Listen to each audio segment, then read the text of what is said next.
අයිබෝන් අද මාර්තු මාසේ 27 වෙනිදා. ඉතින් මාලිමා ආණ්ඩුව එහෙම නැත්නම් ජාතික ජනබලවේගයේ ආණ්ඩුව බලයටපත් වෙලා දැන් මාස 6කට වැඩි. ඉතින් අද අපි බලාපොරොත්තු වෙන්නේ මාලිමා ආණ්ඩුවේ පසුගිය මාස 6 තුල අපට දකින්නට ලැබිච්ච විශේෂ ලක්ෂණ පිළිබඳ තුලනාත්මක විවරණයක් කරන්න. දේශපාලන පක්ෂපාතිත්වයෙන් වලින් තොරව තමයි මම මේක කරන්නේ. ඒ කියන්නේ දේශපාලන පක්ෂපාතිත්වයෙන් කියුවන් පස්සේ මේක ජාතික ජනබලවේගයට පක්ෂපාතීත් නැහැ. ඒ වගේම විපක්ෂයට පක්ෂපාතීත් නැහැ. මාස 6ක් කියන්නේ පොඩි කාලයක් නෙමෙයි. මේ වගේ තව 10 ගුණයක කාලයක් තමයි තියෙන්නේ අවුරුදු 5ට. ඒ කියන්නේ ආණ්ඩුවක ආයු කාලය මාස 6ව 10ක්. ඉතින් දැන් 10න් පංගුවක් ඉවරයි. මේ 10න් පංගුව තුල ජාතික ජනබලවේගය මොනවද කළේ? ඒක තමයි අපි විශ්ලේෂණය කරන්න හදන්නේ. මේ මොනවද කළේ කියන එක සම්බන්ධයෙන් බොහෝ අය විවේචනාත්මකව කියනවා කරපු දෙයක් නැහැ කියලා.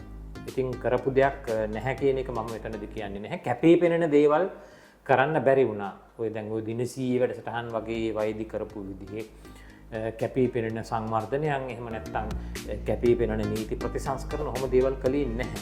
හැබැයි කරපු දේවල් කියනවා. එහෙනම් කරපු දේවල් කළේ අභියෝග මැද්දේ තමයි. මොනවද මේ අභියෝග? අභියෝග ඇත්තටම තියෙන්නේ දේශපාලන පෙරමුණේ නෙමෙයි. මේ ආණ්ඩුවට දැන් ඉදිරියේ තියෙනවා පළාත් පාලන මැතිවරණයක්. ඒ පළාත් පාලන මැතිවරණයේදී වුණත් මම හිතන්නේ නැහැ විපක්ෂයේ විසින් සැලකිය යුතු අභියෝගයක් එල්ල කරයි කියලා. ඒකට හේතුව තමයි විපක්ෂය තවමත් සූදානමක නැහැ ආණ්ඩුවට ඒ විදිහට අභියෝග කරන්න. විපක්ෂය තවමත් බොහොම ආරක්ෂාකාරී විදිහට පහර එල්ල කරන එහෙම තත්ත්වයක් තමයි දකින්නට ලැබෙන්නේ. විපක්ෂයටත් ඇත්තටම ලොකු පරිවර්තනයක් කරගන්නට සිද්ධ වෙනවා. මම ඒක මොකක්ද කියලා කියනවා මේ වීඩියෝෙදිම. කොහොම වුණත් ආණ්ඩුවට තමන්ගේ සීමාවන් නිර්මාණය වුණේ ඇත්තටම මේ ආර්ථික පෙරමුණේ තියෙන අභියෝගත් එක්ක. ආර්ථික පෙරමුණේ තියෙන අභියෝග අතර ප්‍රධානම අභියෝගයක් තමයි දැන් මේ IMF වැඩසටහන ඇතුලේ අපි කරගෙන යා යුතු ඒ ක්‍රියාමාර්ග ටික. ඒක ඇතුලේ එක පැත්තකින් ආදායම් වියදම් තුලනය කර ගැනීම තියෙනවා. ඒ වගේම අනෙක් පැත්තෙන් අපි 2028 විතර වෙනකොට ණය ගෙවන්නට පුළුවන් මට්ටමේ ආර්ථිකයක් හදාගැනීමේ අවශ්‍යතාවය තියෙනවා. ඒ වෙනුවෙන් තමයි IMF වැඩසටහන සකස් කරලා තියෙන්නේ. ඒ IMF වැඩසටහන ඇතුලේ ආණ්ඩුව කළ යුතු බොහෝ දේවල් තිබෙනවා. ඒ හැම දෙයක්ම ආණ්ඩුව අවශ්‍ය ප්‍රමාණයෙන් අවශ්‍ය වේගයෙන් පහුගිය මාස 6 ඉටු කරපු බවක් දකින්නට ලැබෙන්නේ නැහැ. ආදායම් වැඩි කර ගැනීම සඳහා රජය නව බදු හඳුන්වා දීලා තියෙනවා. හැබැයි ඒ අතරෙම ඔය ඇපිට් ටැක්ස් එක කියන්නේ පුද්ගල ආදායම් බද්ධ අය කරන සීමාව අඩු කරන්නටත් කටයුතු කරලා තිබෙනවා. ඒ කියන්නේ දැන් මේ අප්‍රේල් 1 වෙනිදා ඉඳලා රුපියල් 1,50,000කට වැඩි ආදායමක් ලබන පුද්ගලයන්ගෙන් විතරයි බදු අය කරන්නේ. 1,50,000 සිට ක්‍රමානුකූලව බදු අය කිරීම වැඩි කරනවා. නමුත් 1,50,000 දක්වා බදු සහනයක් ලැබෙනවා. මේක ලොකු සහනයක්. ඉතින් විශාල පිරිසක් මේ පහුගිය කාලේ බදු දෙලට අහු වෙලා හිටපු අයත් බදු දෙලින් නැවත ගිලිහී යනවා. ඉතින් ආදායම් සම්බන්ධ අභියෝගයක් තියෙනවා.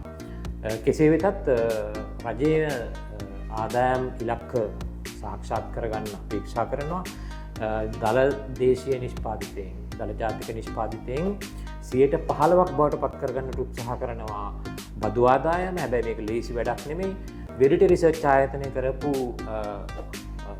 අධ්‍යයනයකින් හෙළිදරව් වෙලා තිබුණා හැම අවුරුද්දකම අයවැයෙන් ඉලක්ක කරනු ලබන ආදායමෙන් 12% විතර ලබා ගන්නට රජය අසමත් වෙනවා කියලා. ඉතින් මේ අවුරුද්දෙත් ඒක එහෙමම වෙන්නට පුළුවන්.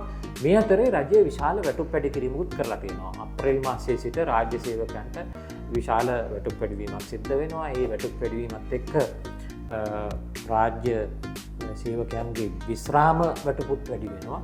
අලුතෙන් විශ්‍රාම යන අයගේ. ඒකට එමුණයින් පස්සේ රජයට විශාල වැයබරක් දරන්නට සිද්ධ වෙනවා රාජ්‍ය සේවකයන්ගේ වැටුප් ගෙවන්න. මේක නරක දෙයක් කියලා අපි කියන්නේ නැහැ රාජ්‍ය සේවකයන්ගේ වැටුප් වැඩි කිරීම. රාජ්‍ය සේවයේ කාර්යක්ෂමතාව පිළිබඳ ප්‍රශ්න කොච්චර තිබුණත් රාජ්‍ය සේවකයන්ට වැටුප් වැඩි කළාම මෙහෙම දෙයක් වෙනවා. රජයේ මුදල් සමාජය තුළ සංසරණය වෙන්නට පටන් ගන්නවා. එතකොට රජයේ සේවකයෝ වාහන මිලදී ගන්නට පෙළඹෙන්න පුළුවන්. එහෙම නැත්නම් රජයේ සේවකයෝ ඉදිකිරීම කරන්නට පෙළඹෙන්නට පුළුවන්. ඔවුන් හෝටල් වලින් වැඩිපුර කන්නට පෙළඹෙන්නට පුළුවන්. වැඩිපුර භාණ්ඩ මිලදී ගන්නට පෙළඹෙන්නට පුළුවන්. ටියුෂන් පන්ති වලට යන ළමයින්ට වැඩිපුර වියදම් කරන්නට පෙළඹෙන්න පුළුවන්. ওই විදිහට ඒ අයගේ මුදල් සමාජයේ සංසරණය වෙනකොට සමාජයේ සිසු අංශවලටත් මම කියන්නේ වඩේ වලින්ද පවා එයාට වැඩි අලෙවියක් අපේක්ෂා කරන්නට පුළුවන් වෙනවා. මේසන් බාස්ට දැන් මේ දවස්වල ටිකක් ඉදිකිරීම කර්මාන්තේ එහෙම වැඩ අඩු වෙලානේ තියෙන්නේ. මේසන් බාස්ට වැඩ ලැබෙන්නට ඉඩ තියෙනවා. ඉතින් ওই විදිහට සමාජයේ ආර්ථික සක්‍රියභාවය වැඩි කරන්නට මේක ඉවහල් වෙනවා. හැබැයි ප්‍රශ්නේ තියෙන්නේ දැන් මේ වැඩි කරපු වැටුප් එක්ක වැඩි වෙන රාජ්‍ය වියදම් පියවා ගැනීම සඳහා ආදායම් ලබා ගැනීමේ හැකියාවක් රජයට තියෙනවද කියන එක. ඉතින් මේ වැඩි වෙච්ච වියදම් පියවා ගන්න ප්‍රධාන වශයෙන් අපේක්ෂා කරන ආදායමක් තමයි මේ වාහන ආනයනයෙන් අය කරනු ලබන බදු. වාහන ආනයනය සඳහා තිබිච්ච සීමාවන් ඉවත් කරන්නට පහුගිය දවස්වල රජයේ කටයුතු කළා. දැන් වාහන ආනයනය කරන්නට පුළුවන්. අලුතෙන් වාහන ඇවිල්ලා තියෙනවා. දැනටත් මම හිතන්නේ සැලකිය ප්‍රමාණයක් 500ක්වත් අඩුම ගානේ රටට. ඉතින් ඒ වාහන වලට මේ වෙනකොට රජය 100ට 200 300 අති විශාල බදු පනවලා තියෙන්නේ. ඉතින් ඒ බදු වලින් රජයට පුළුවන් විශාල රුපියල් ආදායමක් ලබා ගන්න. බදු විදිහට. ඉතින් ඒ ආදායම ලබා ගත්තොත් හරියට අපේක්ෂා කරන පරිදි රජයට මේ වැටුප් වැඩිවීම සඳහා වූ වියදම පියව ගන්නට පුළුවන්. හැබැයි හර්ෂද සිල්වා මන්ත්‍රීතුමා පාර්ලිමේන්තුවේදී මේ ආදායම් ලබා ගැනීම ලිහිසි කාර්යයක් නොවන බව පෙන්වා දුන්නා. ඔහු කියපු විදිහට රුපියල් බිලියන 300ක විතර ආදායමක් රජය අපේක්ෂා කරනවා මේ වාහන ආනයනයෙන් ඒ බදු වලින්. හැබැයි ඔහු කියන පරිදි හර්ෂද සිල්වා මන්ත්‍රීතුමා කියන පරිදි මේ ආදායම ලබා ගන්නට නම් මාසකට වාහන 2000ක් විතර වගේ ප්‍රමාණයක් motor cycle, three wheeler, car ආදී එහෙම මිනිසුන් මිලදී ගත යුතු තිබෙනවා. ඔහු කියන පරිදි නම් ඒක එහෙම වෙන එකක් නෑ. ඒ නිසා රාජ්‍ය ආදායම පිළිබඳ බරපතල ගැටලුවක් මේ අවුරුද්දේ අන්තිම හරිය වෙනකොට සිදු වෙන්නට පුළුවන් කියලා තමයි ඔහු කියන දෙයින් පෙනී යන්නේ. ඒ කෙසේ වෙතත් රජය ආර්ථික පෙරමුණ යම් ආකාරයකට තුලනය කරගෙන යන බවක් පෙනෙන්නට තිබෙනවා. දේශපාලන පෙරමුණේ ඔවුන්ට සැලකිය යුතු අභියෝගයක් නැති වුණත් දේශපාලන පෙරමුණ තුලනය කර ගැනීම සඳහා ඔවුන් මේ ආර්ථික ක්‍රියාමාර්ගත් උපයෝගී කරගන්නට උත්සාහ කරනවා. විශේෂයෙන් මේ පඩි වැඩිවීම. එතකොට අස්වැසුම ප්‍රතිලාභීන්ට දෙන ඔය බඩු මල්ල විතරක් නෙමෙයි දන්ත ධාතු ප්‍රදර්ශනයේ පවා සිද්ධ වෙන්නේ මේ පළාත් පාලන මැතිවරණය අභියසදී. දැන් පළාත් පාලන මැතිවරණය තියෙනකොට මේ දේවල් මේ විදිහට පැවැත්වීම කොයිතරම් ආචාර ධාර්මිකද කියන එක පිළිබඳ ප්‍රශ්නයක් තිබෙනවා. ඒවා කලින් ප්‍රශ්න කරපු පාර්ශ්ව දැන් මේවා ප්‍රශ්න කරන්නෙත් නැහැ. මැතිවරණ කොමිෂන් සභාව හරි එහෙම නැත්නම් මැතිවරණ නිරීක්ෂණයේ දෙන රාජ්‍ය නොවන සංවිධාන හරි අපිට පේන්නේ නැහැ. මේ දේවල් විශේෂයෙන්ම බඩු මළු බෙදා දීම විතරක් නෙමෙයි. දැන් මේ දන්ත ධාතු ප්‍රදර්ශනය නරඹන්නට මේ ජාතික ජනබලවේගයේ සංවිධායකයන් මේ ට්‍රික් සංවිධානය කරනවා කියලා ඔන්න දැන් වාර්තා වෙනවා. ඉතින් ඒ වගේ දේවල් කොයිතරම් දුරට මැතිවරණ වලට සාධාරණ මැතිවරණට බලපානවද කියන එක පිළිබඳව නිරීක්ෂකයන්ගේ අවධානය යොමු වෙලා නැහැ. ඒක අපිට අදාළ නැහැ. නමුත් අපි මේකෙන් දකින්නේ ජාතික ජන බලවේගය විශාල බරක් දාලා තිබෙනවා මේ ආර්ථික පෙරමුණේ අභියෝග මැද්දේ පවා දේශපාලන බලය තහවුරු කරගන්නට. ඒක උන්ට අවශ්‍ය බව පේනවා. ඒ නිසා තමයි ඔවුන් කෙසේ හෝ මේ පළාත් පාලන මැතිවරණය ජයග්‍රහණය කිරීමටත් මේ ආර්ථික සාධක පාවිච්චි කරන්නට උත්සාහ කරන්නේ. ඉතින් ඒ අතරේ තවත් අපි සලකා බැලිය යුතු කාරණයක් තියෙනවා. 2028 වෙනකොට අපි විදේශ ණය ගෙවන්නට පුළුවන් විදිහට ආර්ථිකය ගොඩනගාගත යුතු තිබෙනවා. ඉතින් ඒක කරන්නට නම් ඇත්තටම අපි විශාල අපනයන වර්ධනයක් කරගත යුතු තිබෙනවා. අපනයන වර්ධනයක් කරගන්නට නම් දැනට තියෙන කර්මාන්තවලට අමතරව අලුතෙන් කර්මාන්ත සේවාංශ ඒ සංවර්ධනය වෙන්නට ඕන. නමුත් ප්‍රශ්නේ තියෙන්නේ එහෙම සංවර්ධනය වෙන්නට ආයෝජන කරනවාද කියන එක. දේශීය ආයෝජනවල සීමාවක් තියෙනවා කියන එක අපි හැමෝම දන්නවා. ඉතින් විදේශ ආයෝජන වැදගත් වෙන්නේ මෙන්න මෙතෙන්දී. ලංකාවට විදේශ ආයෝජකයන්ගේ ආකර්ෂණයක් අපිට දකින්නට ලැබෙන්නේ නැහැ. විදේශ ආයෝජන සඳහා තමයි ඒ ආකර්ෂණ ඇති කර ගැනීම සඳහා මුලපිරීමක් කිරීම සඳහා තමයි ඉන්දියාව විසින් අපිට අදානිගේ ඔය ව්‍යාපෘති ලබා දුන්නේ. අදානිට ඇත්තටම මේ ලංකාවේ මේ කරන ව්‍යාපෘති වලට වඩා වැදගත් ව්‍යාපෘති වෙනත් රටවල් තියෙන්නට පුළුවන්. හැබැයි ඉන්දියාව අදානිව අපිට හඳුන්වලා දීලා තියෙන්නේ ලංකාවේ මේ ආයෝජන ප්‍රවර්ධනය කිරීමක් වෙනුවෙන්. ඉතින් ආයෝජන ආකර්ෂණය වැඩි කිරීමට මුල පුරන්නට නම් අපිට එක්තරා විදිහක ඔය විදිහේ ආයෝජන එක්ක යන්නට සිද්ධ වෙනවා. ඉතින් දැන් මේ වෙනකොට ආණ්ඩුව බාල්දියක් පෙරලගෙන ඉවරයි අදානි සමාගමත් එක්ක මේ මන්නාරමේ සුළං බලාගාරයෙන් මේ දිවිසුම්ගත විදිහට විදුලිය ලබා ගැනීම සඳහා විදුලි බල මණ්ඩලය නියමිත කරපු මිලක් තියෙනවා. ඒක ඩොලර් 8කට කිට්ටු මුදලක්, රුපියල් මං හිතන්නේ 23ක් 24ක් විතර වගේ මුදලක් ඒකකයක් වෙනුවෙන්.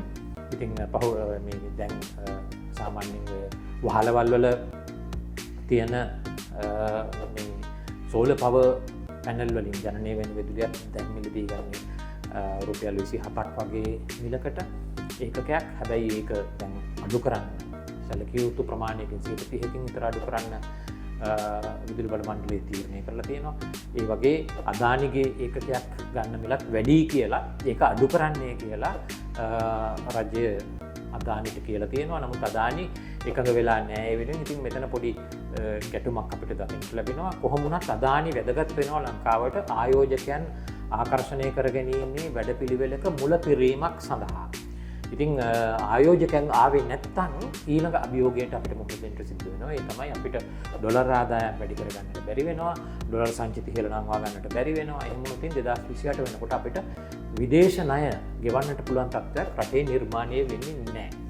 කොහොම වුණත් මේ මාස 6 ඇතුළත අපි කියන්නේ නැහැ ජාතික ජන බලවේගය මුකුත්ම කළේ නැහැ කියලා. ඔවුන් කරපු ප්‍රධාන දෙයක් පිළිබඳව කතා කරන්නයි මම මේ සූදානම් වෙන්නේ. ඔවුන් කරපු ප්‍රධානම දෙයක් තමයි රටේ දේශපාලන සංස්කෘතිය වෙනස් කිරීමට ඉවහල් වෙන මුලපිරීමක් කරපු එක.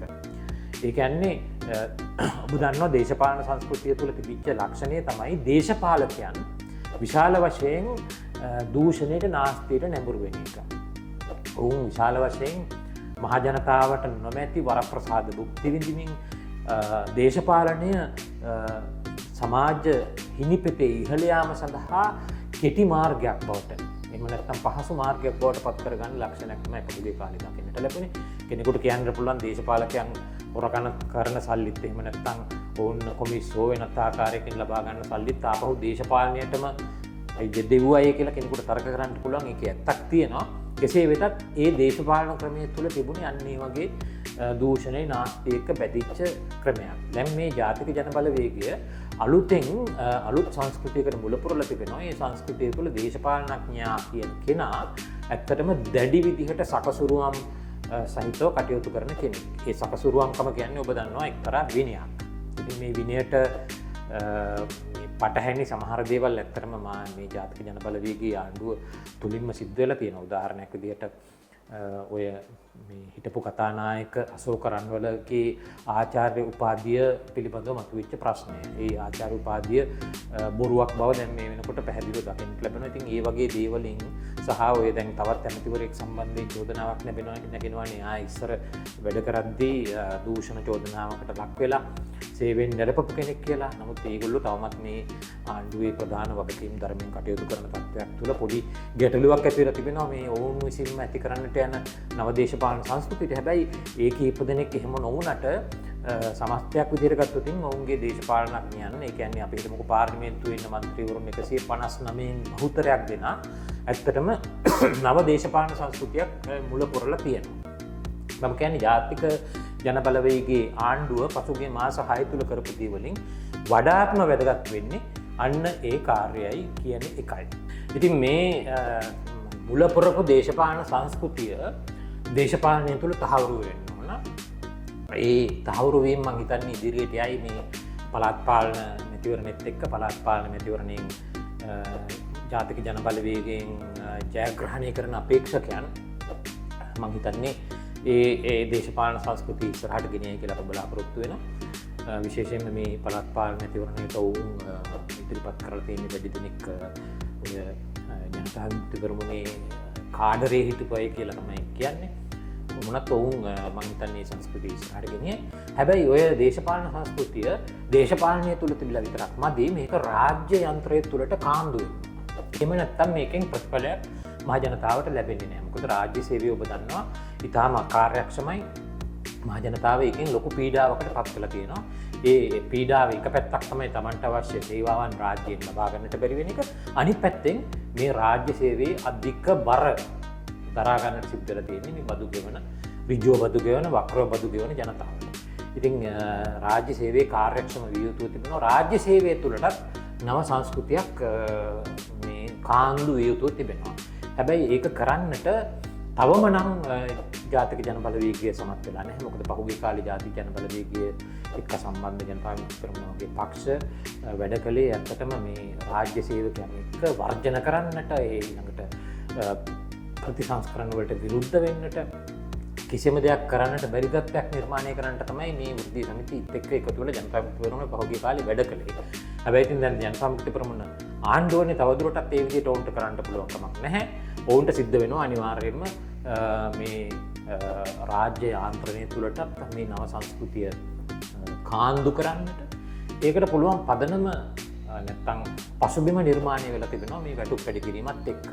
දැන් ඔයගොල්ලන්ගේ වැටුපුත් අපි වැඩි කරලා තියෙන්නේ. ඒ නිසා දැන් ඉතින් වැඩ කරන්න කියලා කියන්නට පුළුවන් එහෙම පසුබිමක් ජාතික ජනබලවේග ආණ්ඩුව විසින් නිර්මාණය කරලා තිබෙනවා. ඉතින් ඉදිරි මාස 6ේදී අපි බලමු කොහොමද ඔවුන් මේ අභියෝග එක්ක ඉස්සරහට යන්නේ කියලා. ස්තුතියි.